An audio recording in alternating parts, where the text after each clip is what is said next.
أعوذ بالله من الشيطان الرجيم بسم الله الرحمن الرحيم. Juga ingin begini dan begitu. Ingat hadis Nabi SAW, manusia 4 golongan. Yang pertama adalah orang yang paling baik. Allah kasih ilmu dan harta. Udah pinter, agama, kaya. Ini orang terbaik. Dan teman-teman perlu jadikan sebagai doa. Ya Allah karuniai aku ilmu dan harta. Selalu jadikan doa begitu. Ya. Kita jadikan doa kita supaya Allah berikan kita kebaikan ini bergabung dua-duanya. Sudah kaya berilmu. Dan ini yang terbaik.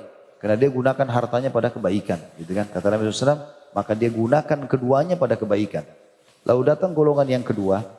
Ini Allah kasih ilmu tanpa harta. Dia pintar agama tapi miskin. Allah uji dengan miskin, tidak punya harta. Tapi dia bilang, ya Allah, kalau seandainya kau karuniakan aku seperti kau karuniakan pada si fulan, dia contohi orang yang pertama, maka saya akan buat sama.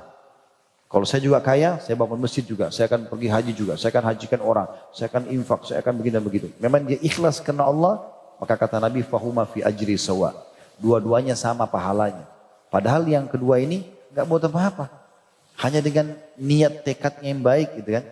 Orang golongan ketiga yang Allah kasih harta tapi tidak punya ilmu. Dia nggak tahu mana halal haram.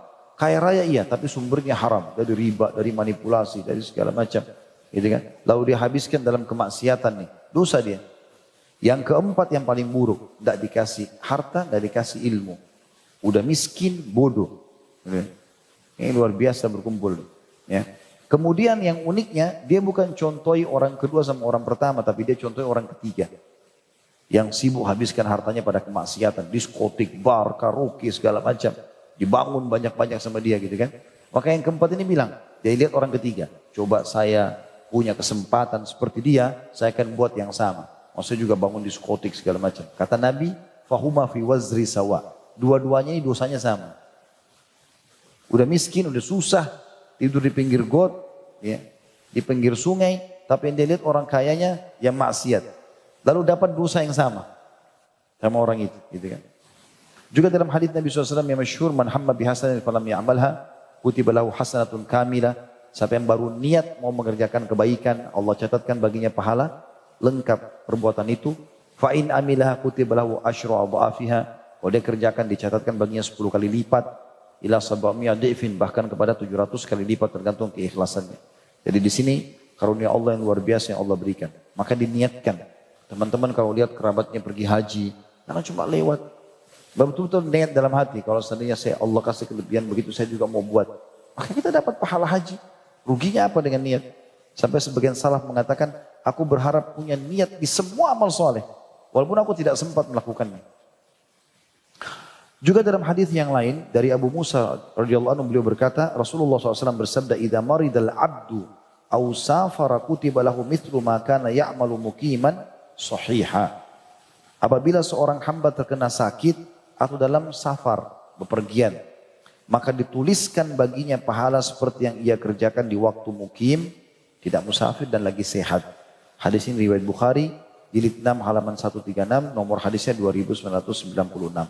Jadi teman-teman kalau lagi sehat, ya sekarang Masya Allah Allah kasih kesehatan, puasa Senin Kamis, sholat duha, sholat malam, sedekah, baca Quran, sholat di masjid, hadir di majlis ta'lim, pokoknya maksimalkan.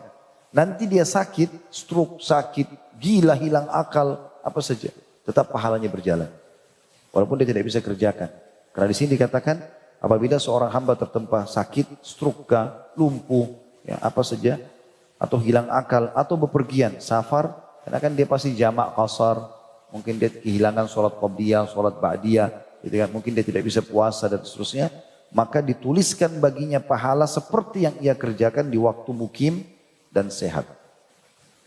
Hadis tentunya dari Abu Kabsha Al-Ammari radhiyallahu anhu bahwasanya dia telah mendengarkan Rasulullah SAW bersabda, "Innamad dunya li arba'a nafar, abdin razaqahullahu malan wa ilma, wa huwa yattaki fihi rabbahu wa yasilu fihi rahimah, wa ya'lamu lillahi fihi haqqa, fa hadha bi afdalil manazil, wa abdin razaqahullahu ilman wa lam yarzuqhu malan, wa huwa sadiqun niyyah, yaqulu law anna li malan la amiltu bi amali fulan." Fahuwa biniyatihi fa'ajruhuma sawa. Wa abdun razaqahullahu malan walam yarzuqhu ilma wa huwa yakhbitu fi malihi bighairi ilm wa la yattaqi fihi rabbah wa la yasilu fihi rahimah wa la ya'lamu lillahi fihi haqqan fa hadha bi akhbathil manazil wa 'abdin lam yarzuqhu Allahu malan wala ilma wa huwa yaqul law anna li malan la amiltu fihi bi amali fulan wa huwa bi niyyati fa wizruhuma sawa. Ini sebenarnya hadis yang panjang lebar, hadis riwayat Tirmidzi di jilid 3 halaman 385 nomor 2427, Ibnu Majah jilid 2 halaman 1413 nomornya 4228. Sudah kita sebutkan tadi ya, tapi ini lafaz jelasnya atau lengkapnya. Kata Nabi SAW, sungguhnya dunia hanya dimiliki oleh 4 orang atau hanya ada 4 orang ini. Yang pertama, hamba yang diberikan rezeki oleh Allah berupa harta dan ilmu, kemudian ia menggunakannya untuk ketakwaan kepada Rabb-Nya, selalu dalam kepatuhan, menghubungkan tali kekerabatan dengannya, dan mengetahui hak Allah di dalamnya, ada zakat, ada sedekahnya. Maka inilah kedudukan yang paling utama. Kedua, hamba yang diberikan rezeki oleh Allah berupa ilmu, namun tidak diberikan rezeki berupa harta. Lalu dia mempunyai niat yang benar dan berkata, kalaulah aku memiliki harta, sungguh aku akan berbuat seperti si fulan, golongan pertama tadi. Maka orang itu sesuai dengan niatnya, maka pahala keduanya adalah sama. Ketiga adalah hamba yang diberi rezeki oleh Allah berupa harta namun tidak diberikan rezeki berupa ilmu. Lalu ia sia-siakan harta tersebut tanpa ilmu, tidak bertakwa kepada Rabb-Nya, tidak digunakan untuk silaturahim, dan tidak mengetahui hak Allah di dalam hartanya. Maka hamba seperti ini berada di dalam kedudukan yang paling jelek. Dan keempat, hamba yang tidak diberi rezeki oleh Allah, baik harta ataupun ilmu. Lalu ia berkata, kalau aku diberi harta, sungguh aku akan berbuat seperti si fulan. Maka orang itu, maksudnya orang ketiga tadi, maka orang itu sesuai dengan niatnya, maka dosa keduanya sama.